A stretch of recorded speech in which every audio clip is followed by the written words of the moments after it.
박상용이 KBS에 법적 대응을 하자 결국 아껴둔 카드를 꺼냈습니다. 조만간 사장이 바뀔 것 같으니 알아서 기는 것 같습니다. KBS는 방금 단독 보도를 통해서 또 다른 녹취를 공개하며 박상용을 압박하고 있습니다. 박상용은 이화영 씨가 생각하는 만큼 어떤 이익을 못 받을 것 같아서 조금 다시 재편을 해야 되지 않을까 그런 생각입니다. 라고 말했는데 정말 어처구니가 없습니다. 이재명 대통령에 대한 수사와 기소는 윤석열 검찰이 지금 보여드리는 이 많은 권한으로 회유, 협박 거래하며 무소불위로 조작하고 왜곡한 것입니다. 검사에게 수사권이라도 배제해야 저런 고통스러운 조작과 왜곡이 조금이라도 줄어들 수 있습니다. 조작과 왜곡은 1차적 수사 개시권만이 아니라 2차 수사권에서도 기소권과 결합하면 마찬가지로 작동될 수 있습니다. 나쁜 검사의 문제가 아니라 정치 검찰이 가능하게 하는 시스템을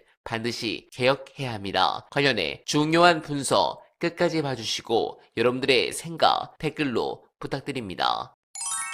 헌법 관련한 것만 제가 이해하는 바를 말씀드리면 저는 사실 형사소송법이나 뭐 검찰청법 이런 건 잘 모르고 헌법만 좀 알아요. 이제 헌법에 왜 이렇게 해놨을까를 오랫동안 생각해 봤는데 이 검찰개혁에 대한 요구, 검경수사권 수사와 기소의 분리 또는 그 전에 2003년도에는 검경수사권 조정이라는 아주 완화된 말을 썼습니다. 그때부터 이미 수사 기소 분리였어요. 내용은. 근데 워낙 반발이 심하고 욕을 해야 되니까 어쩔 수 없이 검경 수사권 조정 이렇게 표현했던 거고. 이 요구가 수십 년째 나온 이유는 검사들이 국민의 인권 보호를 안 한 거예요. 지금까지 독재 정권 앞잡이질을 하고 민주화가 되고 나니까 지가 권력기관이 돼가지고 마구잡이로 검찰권을 휘두르니까 이게 단지 어떤 특정 개인의 인권을 침해하는 것이 아니라 우리 헌정 질서 전체를 위험으로 몰아넣고 있다는 인식 때문에 이 요구가 나온 거거든요.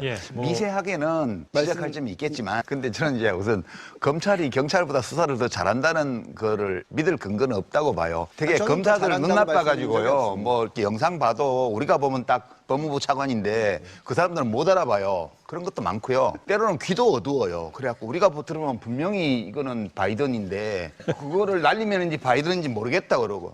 눈도 어둡고 귀도 어두워요. 그리고 이번 지금 말씀하신 앵커가 말씀하신 이 사건 보면 마음씨도 나빠요. 심보도. 물론 모든 검사가 그렇다는 게 아니라 이 현재의 시스템이 이런 검사들로 하여금 출세하게 만드는 시스템으로 지금까지 해왔다는 거예요. 그래서 이거는 제가 이제 부작용이 있을 수 있다는 거 저도 생각해요. 부작용이 있을 수 있다는 거. 근데 그 경찰이 수사권을 다 가져서 특별히 부작용이 난다 이게 아니고 검찰이 수사를 하건 경찰이 수사를 하건 부작용은 있어요. 지금의 체제를 그냥 가져가더라도 이 수사권 남용이나 또는 암장이나 이런 걸 막을 수 있는 제도적 장치는 더 해야 되는데 분리된 조건에서도 수사기소가 분리된 조건에서도 수사 쪽에서 그걸 할 수 있는 거는 또 막아야 돼요. 그거 장치는 또 여러 가지로 우리가 강구할 수 있다고 보는데 지금 문제는 그 우려가 있으니까 검찰의 수사권을 좀 남기는 게 좋지 않아? 이렇게 말하는 건 답이 아니라는 거죠. 네. 공감합니다. 그리고 우리는 이 사태의 가장 핵심적인 부분을 잊지 말아야 합니다. 일개 검사에 그칠 게 아니라 윗선까지 책임을 물어야 한다는 부분이 핵심입니다. 그렇습니다. 평검사나 부부장검사 한 명이 자신의 독단적인 판단으로 제1야당의 대표이자 유력한 대선 후보를 엮는 이 거대한 정치 공작을 기획하고 실행할 수 있겠습니까? 절대 불가능합니다. 이 모든 거래의 조건들은 결제 라인에 있는 차장검사, 검사장, 그리고 그 너머의 최고 윗선과 교감하지 않고서는 결코 밖으로 뱉을 수 없는 약속들입니다. 여러분들은 어떻게 생각하십니까? 소중한 의견 댓글로 많이 부탁드리며 어나바는 오늘도 최선을 다하겠습니다. 여러분 고맙습니다.